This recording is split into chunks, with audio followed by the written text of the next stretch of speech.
Okay,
you're on. Good morning, Westminster. Good morning, Carol. Good morning, Boyd. And good morning, Judy Skaggs. Good morning. Good morning. Hello, everybody. Hi, how are you?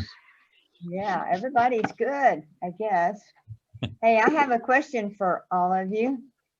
What's white and cold and soft and comes to Austin maybe every 15 years or so?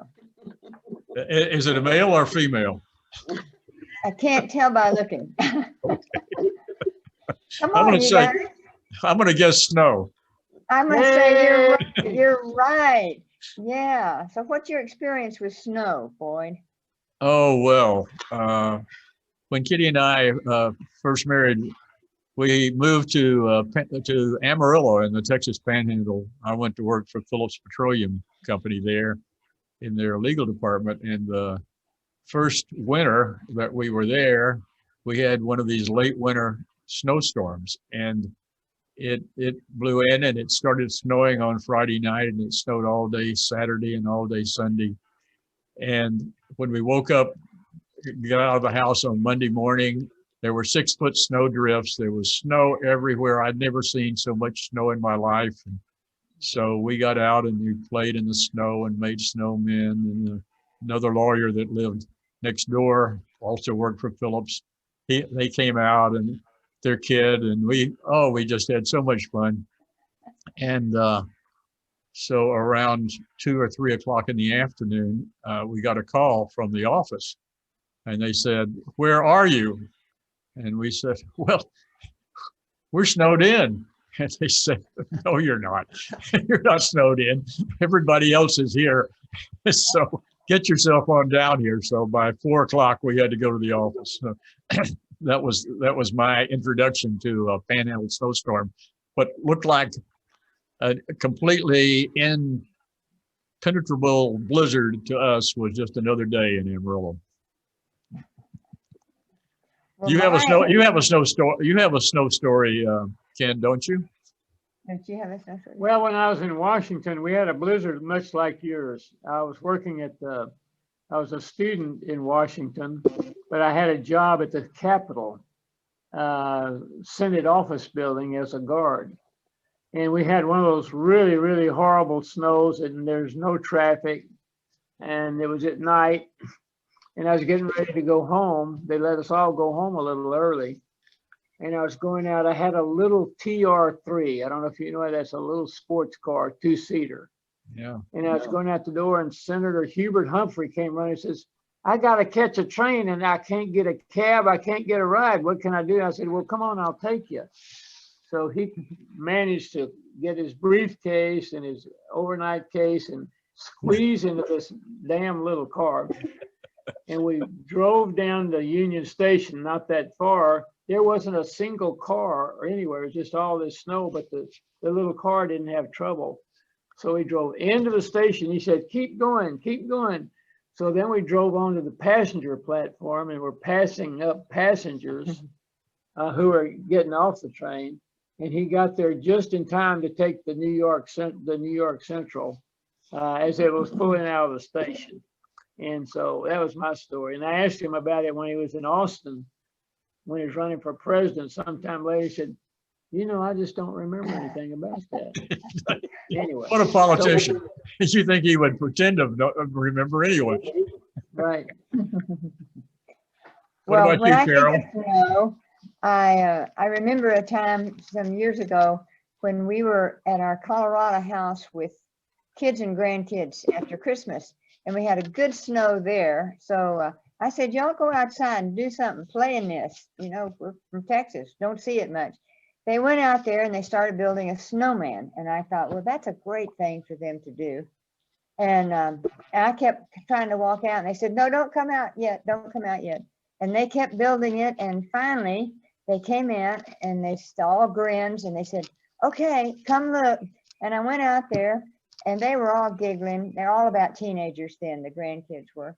And they had built the closest replica to Dolly Parton. You can imagine, very anatomically correct for a female.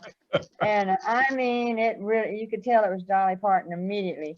And we noticed, it was so funny though, I had to laugh. We noticed that cars coming up our country road would kind of slow, maybe back up a little or slow down and keep looking at it. So that's You were on the snow tour. Yeah, that's It great. was a lot of laughs, yeah. And Dolly stayed there for several days before she kind of melted away. But anyway, it was a fun time. Yeah. So let's see. Judy, tell us before we get started hearing a lot of explanations on your committee, which is what we want to hear. Kind of your background, where you're from and things like that. Everybody knows you, I'm sure, but we'd like to hear some of that. Okay. Well, I grew up in West Texas, a little bitty town of El Dorado, and it was a great place to grow up. And as I think about my background, probably the two things besides my family that have influenced me more than anything else are the church and music. And so I started playing the piano early and then started playing the piano in church, in our little Presbyterian church, when I was 11. And so those two things have kind of intermingled my whole life. And when we moved to Austin, we joined Covenant Presbyterian and they were without an organist. So I started playing the organ there and played for 20 years. And then ended up in seminary and graduated from seminary the same year my youngest child graduated from high school. So then I've had a really wonderful late life career in the ministry, and I just have had a great time. And so those two things still continue to sort of be the things that give me energy and give me, that's really my passion. So that's sort of it. And you have another instrument now too, don't you? Oh, yes. When I retired, there was in the back of my mind, for some reason, I'd always wanted to play cello. And so I just said, well, pooey, and went and got a cello and found a teacher. And so I'm not very good, but I sure have a good time with it. And I think it's keeping me going. So anyway, yes. Great. Well, Boyd, you got Judy interested in a committee here that you all began, isn't that right? yes, Judy and I discussed the possibility of having a committee that would offer residents opportunities to explore different faiths and we call it the Interfaith Committee, and Judy's been the chair of that since it was formed over a year ago, I guess a year and a half now. Judy, is that about right? Mhm. And so she's until she has a lot of interesting programs, and of course the pandemic has made some of those difficult to continue until things return to normal. But Judy, tell us about the how you see the Interfaith Committee here at Westminster. Well, our world is changing all the time, and even here in Austin, we find ourselves being neighbors with people of all different faiths. We run into them, when we're shopping, we work with them. We here at Westminster, they're all over the place. There are people that work here or live here. And so we just thought it would be really helpful for people to learn more about different world religions, different worldviews, both culturally and spiritually. And so we got a group together to kind of brainstorm what we might do that would give people opportunities to learn more. And so we started doing that, and I think we were having a great time with it. And then, as y'all know, Mr. COVID came along and kind of interrupted all of that. But one of the things that we discovered is this organization, IACT, IACT, Interfaith Action of Central Texas. And they do so much in this community to further dialogue and learning about various faiths. And so one of the things that our group did is start going to this monthly meeting called the Red Bench. And here's my little show and tell about Red Bench, if you can see that. We can see it, yeah. Yeah. And Ruth got us a bus even. So we had a bus full of people that once a month would go to these meetings. They were held in various religious places, either churches, synagogues, temples, and etc. We went to one over at the Jewish temple, just our neighbors right over on Shoal Creek. We went to one out at the Buddhist temple on 360. We went to the Baha'i Center. We went to St. Austin's Catholic, a Methodist church, I believe. I can't remember where all we went, but each month they choose a different venue, and we have dinner together, and then there's a topic for discussion.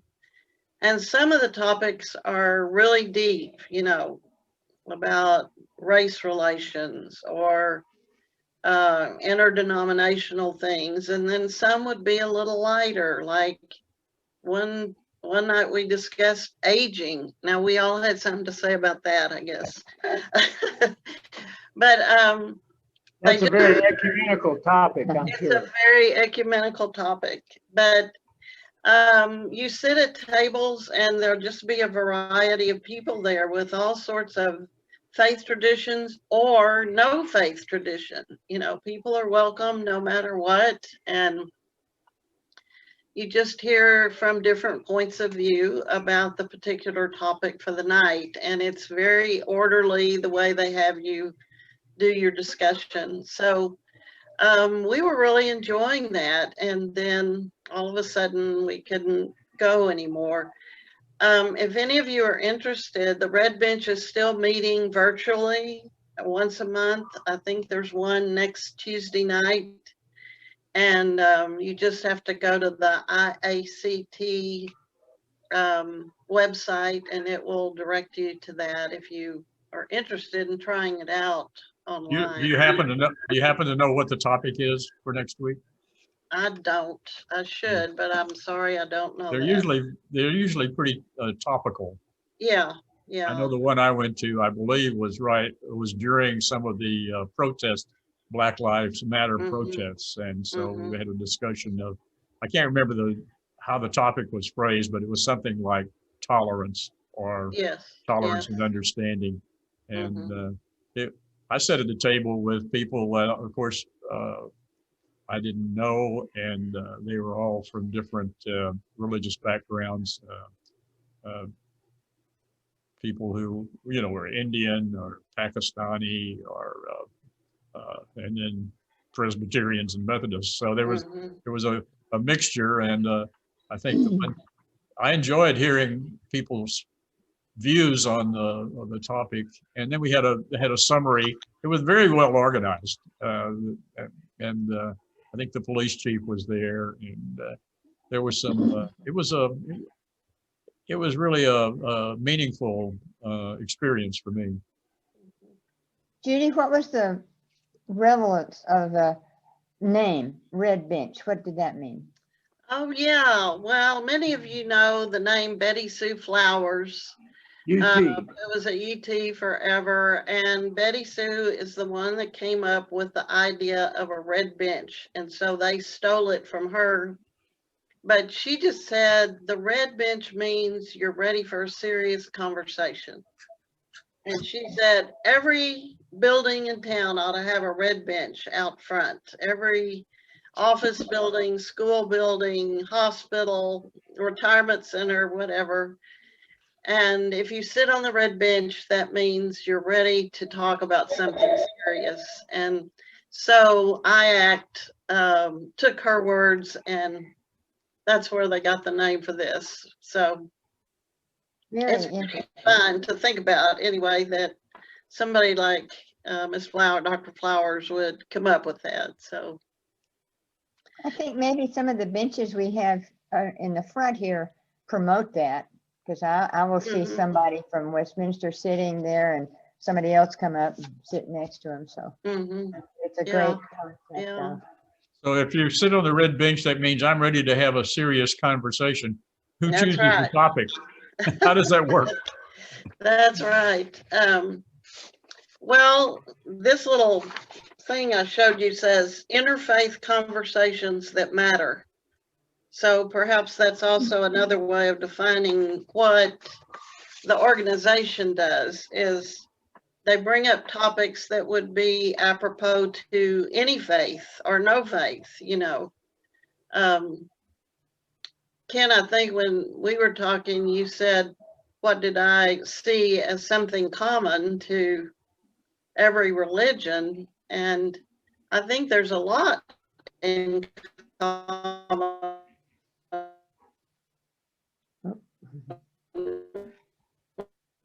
with kindness, do unto others. I think we lost you for a minute there, Judy. We treat each other with respect and with kindness Passion. and openness. I remember in my religion class in seminary,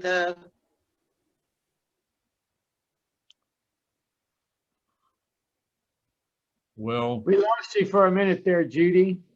Why don't we come back to you, because I know you have you also have a Church Women United that visit the jails, the women's jails, and have a program there. It'd be nice to know what that is. What do you think, Boyd?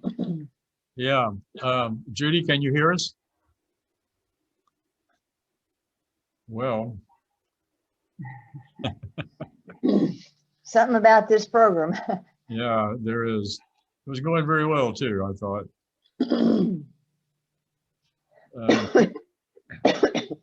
Well, she says they're also going to do an Ash Wednesday observance, the 17th of February here in the chapel, which I think would be very interesting for people to know. And she also has a book that she recommends by Karen Armstrong Yeah. called The Lost Art of Scripture.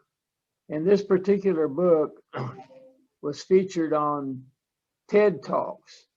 And she has a lecture on TED Talks, and Judy said she's just fabulous. There she is. Can you hear? Yes, sorry, my internet went down. Listen, we were just talking about your jail. Where were we? On your visiting women in jail. The Church Women United group who do the jail Oh, yeah. ministry. Judy. Yes. It's with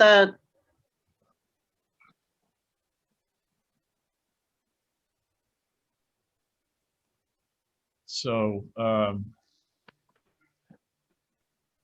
and also she said a series. can y'all hear me? Yes, we can. Yes, we can now. But Go ahead. so tell us Okay. about the book, The the Karen Armstrong book. The Art of Scripture. book study, The Lost Art of Scripture by Karen Armstrong. Yeah. And we had one meeting and it was great. We had about 15 or 18 people, and then COVID interfered with that again. So hopefully we can get back to that at some point. You do like a chapter of I think I also, yeah, it's a pretty heavy book study, but anyway, we'll learn Right. something. And I also mentioned that Dr. Whit Bodman from Austin Presbyterian Seminary came and did a couple of lectures for us, and he's willing to do some more. So we may get a Zoom program going with him this spring, and hopefully we can do some more where he can do some more presentations on world Well, tell us religions. about the Ash Wednesday program that you have set up for the Westminster Chapel.